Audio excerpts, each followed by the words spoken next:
Greetings and welcome back to another episode of Nellie's Test Kitchen. Today I am making some, I would say deviled eggs, but I think the only time that they're supposed to be deviled eggs is when they've got paprika on them, which these obviously do not. So, spiced eggs? I don't know. I think we'll stick with deviled eggs because everyone knows what those are. Anyway, let's go! I realized that I probably should have started by telling you guys how to make the hard-boiled eggs in the first place. It's actually very, very easy. All you need to do is get however many eggs you want, put them in a pan, cover that with water, bring it to a boil on high heat, and then once it hits a boil, turn the burner off, put a lid on it, and leave it on the burner for 10 minutes. As soon as the 10-minute timer goes off, you take the eggs and you put them into an ice bath, and you just leave them there until you're ready to put them away. So anyway, I have my yolks and the whites separated.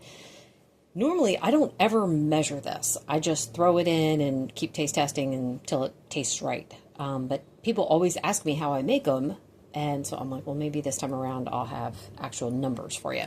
So anyway, this was 7 hard-boiled eggs. You can use mayonnaise if you want, but I'm kind of off mayonnaise until whenever, so.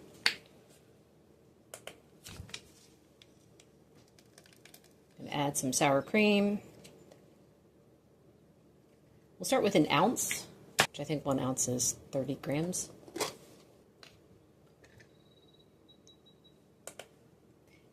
Well, I'm just going to say try to do equal parts of cream cheese, but it's a little bit more. Anyway, that was the goal. This part is definitely to taste. Dijon mustard. That looks disgusting. Pinch of salt, or to taste. I like to use smoked salt. And then we're going to blitz this with my mini food processor. You could do this by hand if you like. I just like the food processor because it makes it a little neater. If I didn't care, I would just do it by hand.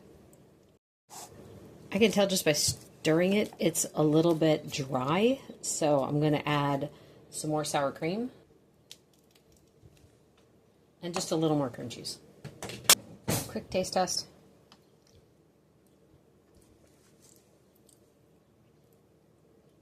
I could use more mustard. It needs more of a kick. To add a little more mustard, let's see. Ooh. Oh my word, that's perfect. All right, let's move on to what's next. So I could just spoon it in, but I'm taking a plastic bag and taping one corner.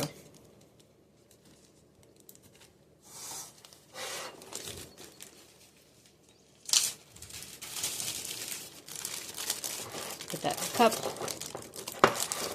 cuff the bag around it, and then scoop it in there. If I was going to be really fancy, I could get out my cake decorating supplies, but this is just for us, so no need for those kinds of shenanigans. I'm going to snip a piece off the end. And now we have a piping bag.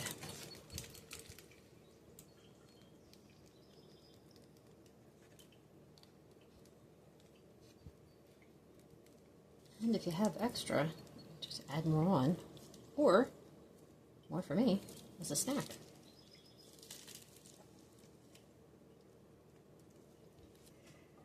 Now nothing left to do except for taste test.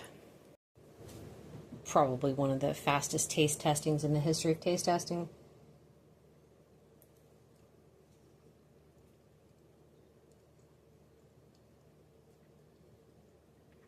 I absolutely stuck the whole half in my mouth. Because it's just weird to take a bite of these. You have to put the whole thing in. Anyway, very, very good.